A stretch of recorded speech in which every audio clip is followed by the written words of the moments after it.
A selection of the original Red War weapons are available again in Season of the Witch, with fresh new perk pulls and in that some one-of-a-kind rolls. These can be obtained through focusing Season of the Witch engrams or dropped randomly at the end of seasonal activities, if you have the correct tarot card discovered.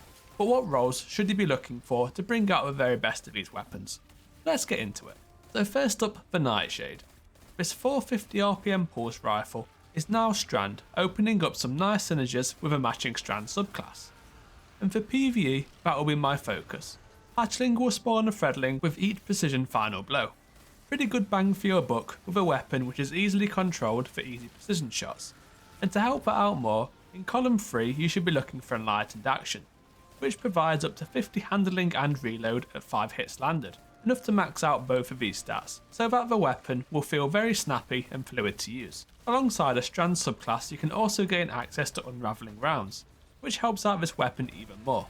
In PvP this is a strong dueling archetype, but within that there's some strong competition. Thankfully the Nightshade can hang with a combination of Keyboy and Headseeker. This will give the most consistency, and barrel, mag and masterwork focus on range and stability. There's a more aggressive kill chaining option available, of kill clip and heating up. That's more what you're looking for. Finally, this goes for all weapons on the list for origin traits. Vanguard's Vindication restores a small amount of HP per final blow. Pretty good for PvE where there's a lot more targets to take on. Nadia Focus increases accuracy and max range with sustained fire. Much better for PvP where each gunfight is much more important. Next we have the kinetic 900 RPM SMG, the Showrunner. I'll say it now, this is far and ahead my favourite of the bunch. If there's any weapons you should keep an eye out for, it's this. And that's for PvE and PvP. PvE, look no further than kinetic tremors. It's what makes this one really special. Activated in only 13 shots, which is easy enough at 900 RPM, transforming this regular SMG into an AoE damage and staggering machine. It makes taking out groups of adds easy, and can be used on high health targets to really push up this weapon's DPS too. This is currently the only fully automatic weapon to roll kinetic tremors, so don't miss out on this. And as a second perk pairing, unfortunately not as exciting, but Overflow is a solid choice. It will double the mag size anytime special ammo is picked up, which is nice to have on a spray and pray type weapon. There's a case for kinetic tremors in PvP too.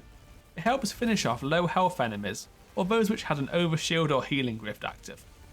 But there's more traditional options too, which will be as good if not better. Dynamic Sway and Fragile Focus will give a stability and range bump if you want an all-round good feeling SMG. You could also go with the double nerf setup, of rangefinder plus target lock. Even post nerf, both these perks are more than viable. Don't assume they're instantly out of a top tier choice, they're just more in line with what they should be. And now for the arc aggressive frame shotgun Deadpan Delivery. PvE you could go the traditional 1-2 punch route with Overflow or one of either Surplus or Slick Draw to help with weapons low base handling, but I will say that even just for specifically arc shotguns, there's already better options for 1-2 punch builds. Something like Deadweight or Xenoclast will feel more fluid and have better third column perks to complement 1-2 punch. The more unique way to build this one though is to utilise Discord in order to have potentially unlimited ammo. Pair this with Frenzy for maxed out handling and reload, alongside 15% extra damage, or Trench Barrel for 50% increased damage following up from a melee hit. PvP, there's an interesting option here in Barrel Constrictor, which tightens the pellet spread after a final blow. I'm not going to say this is an amazing PvP shotgun perk, as it requires a kill to get going, but I guess it will help with follow-up consistency. Slick Draw is a great pairing here, as it maximises the weapon handling, something aggressive frames need. And the aim assist penalty isn't really as important in shotgun range. If you're playing Arc, you could also use Elemental Capacitor for a plus 50 handling without a drawback. And finally, the Void Rapid Fire Sniper for Persuader. I want to draw attention to one perk here for PvE, because I'm a bit undecided whether it's good or just kinda stupid, high ground, which provides a flat 20% damage bonus, which is pretty fantastic for snipers, matching what is provided by Firing Line, but it can also be active solo. But it is situational, and for some situations a little unclear. For bosses like Templar or Atheon, where you would do DPS from a stairway or another elevated position, it should always be active. But other bosses which require you to be on plates, such as the Caretaker or Golgoroth, it's completely useless. But for something like Oryx, what actually happens though? I'll have to check at some point, but I mean technically they're at a lower elevation to the player by floating off the side, but I don't know where Oryx's hitbox begins or how elevation's calculated. Needless to say, it's a bit of a weird one. It also will not activate while airborne, so you can't float to get higher elevation. The only other damage perk here is Precision Instrument, which can reach 25% at 6 stacks, but that's the whole mag spent at that point, and you'll have to begin at 0 stacks post reload. Probably not really worth it. Column 3 is either rapid hit or surplus for the reload benefits. PvP I think this probably could work. It's got opening shot which can be paired with keep away or discord. It's got a base handling value of 63, which if improved with barrel, mag and masterwork options will feel quite snappy.